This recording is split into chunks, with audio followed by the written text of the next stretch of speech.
Now हम बात करेंगे फिजियोलॉजी ऑफ रेस्पिरेशन। अब हम बात करेंगे, अभी तक हमने बात करी ट्रांसपोर्ट ऑफ ऑक्सीजन की, अब हम बात करेंगे ट्रांसपोर्ट ऑफ कार्बन डाइऑक्साइड की। तो कार्बन डाइऑक्साइड का जो ट्रांसपोर्टेशन है वो नॉर्मल रेस्टिंग कंडीशन में each 100 ml of deoxygenated blood contains the equivalent of 53 ml of gaseous carbon dioxide which is transported in the blood, जो कि 3 मेन फॉर्म्स में ट्रांसपोर्ट की जाती है। एक तो डिजॉल्व्ड कार्बन डाइऑक्साइड की फॉर्म में, दूसरा कार्बामिनो कंपाउंड्स की फॉर्म में, और तीसरा बाइकार्बोनेट आयंस की फॉर्म में। तो सबसे पहला जो है डिजॉल्व्ड कार्बन डाइऑक्साइड की फॉर्म में बहुत ही स्मॉलेस्ट परसेंटेज, यानी कि टोटल कार्बन डाइऑक्साइड का केवल 7% जो है वो ब्लड प्लाज्मा में डिजॉल्व होता है और इस तरह से वो डिफ्यूज़ होने के लिए एल्वियोलाई में पहुंचती है। सेकेंड है कार्बामिनो कंपाउंड्स की फॉर्म में, ये जो ट्रांसपोर्टेशन है वो 23% ऑफ टोटल कार्बन डाइऑक्साइड होता है, जिसमें कि ये अमीनो ग्रुप जो अमीनो एसिड्स होते हैं या प्रोटीन्स होते हैं उनके अमीनो ग्रुप के साथ में जुड़ करके कार्ब अमीनो कंपाउंड्स बनाती हैं।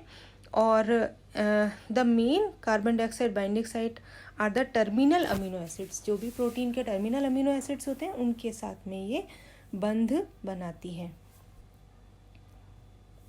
नाउ बाइकार्बोनेट आयन की फॉर्म में जो है 70%, यानी कि टोटल 100 का 70% greatest percentage of carbon dioxide जो है वो ब्लड में बाइकार्बोनेट आयन की फॉर्म में ट्रांसपोर्ट होता है।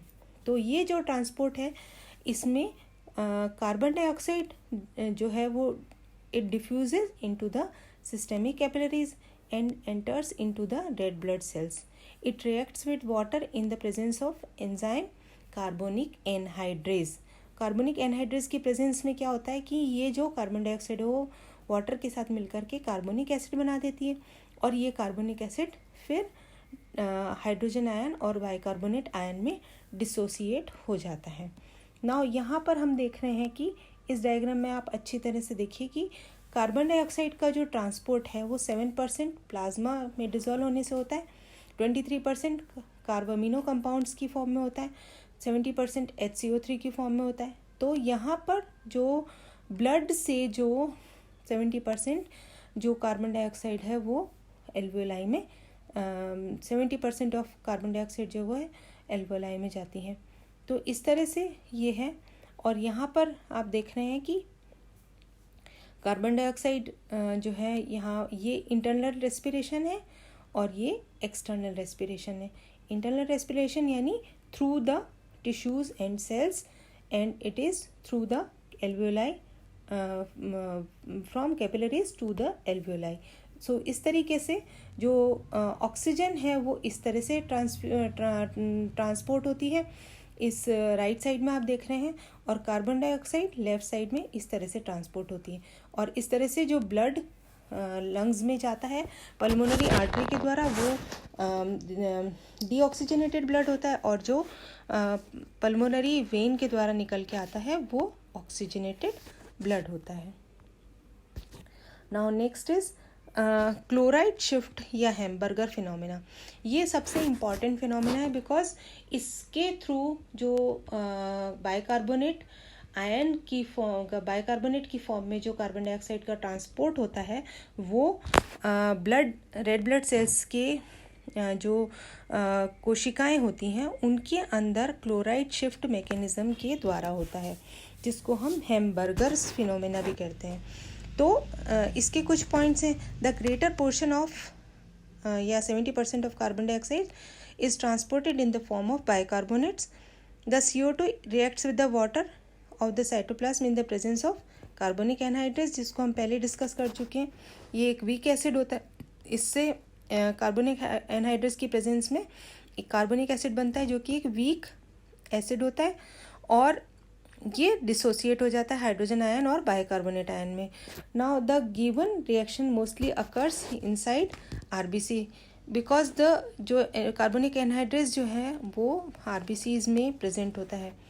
RBCs में जो है carbon dioxide combines with water तो यहाँ पर वो कार्बोनिक एनहाइड्रेस की प्रेजेंस में कार्बोनिक एसिड बनाती है, और जो बाइकार्बोनेट आयंस इसमें से निकलते हैं ये बाहर डिफ्यूज़ होकर के आरबीसी से बाहर निकलते हैं और सोडियम आयन के साथ मिलकर के सोडियम बाइकार्बोनेट बनाते हैं, जबकि सोडियम आयन के साथ जो क्लोराइड आयन है वो इनके एक्सचेंज में आरबीसी के अंदर चले जाते हैं।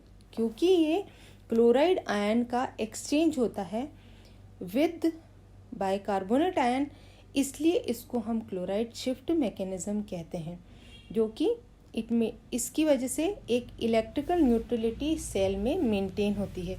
और ये जो है फिनोमेना, इसको हम हैम्बर्गर्स फिनोमेना भी कहते हैं।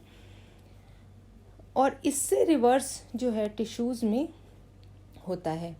तो यहाँ आप देख रहे हैं कि ये जो कार्बोनिक एनहाइड्रेस की प्रेजेंस में कार्बोनिक एसिड बनता है, कार्बोनिक एसिड डिसोसिएट होकर के और हाइड्रोजन और बाइकार्बोनेट आयन में कन्वर्ट होता है। और यहाँ से जो ये बाइकार्बोनेट आयन जो है ये क्लोराइड के एक्सचेंज में, क्लोराइड अंदर आते हैं, क्लोराइड आयन अंदर आता है, बाइकार्बोनेट आयन बाहर जाता है। इस तरह से जो क्लोराइड शिफ्ट होता है, इस तरह इसलिए इस मैकेनिज्म को क्लोराइड शिफ्ट मैकेनिज्म कहते हैं।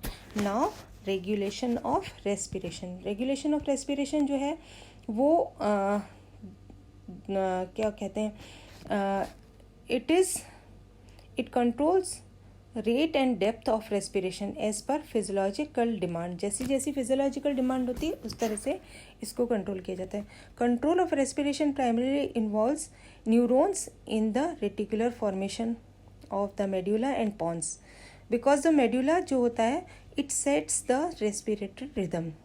The purpose of regulation of respiration जो होते हैं वो इसलिए होता है, it is to maintain constant oxygen and carbon dioxide level in the blood, क्योंकि जरा भी लेवल डिफरेंट होगा तो पीएच, हाइड्रोजन आयन का कंसंट्रेशन, ये सब चेंज हो जाएगा। It adjust the oxygen supply, क्योंकि ऑक्सीजन सप्लाई जो है वो मेटाबॉलिक एक्टिविटी के लिए ज़रूरी है। It helps to regulate acid base balance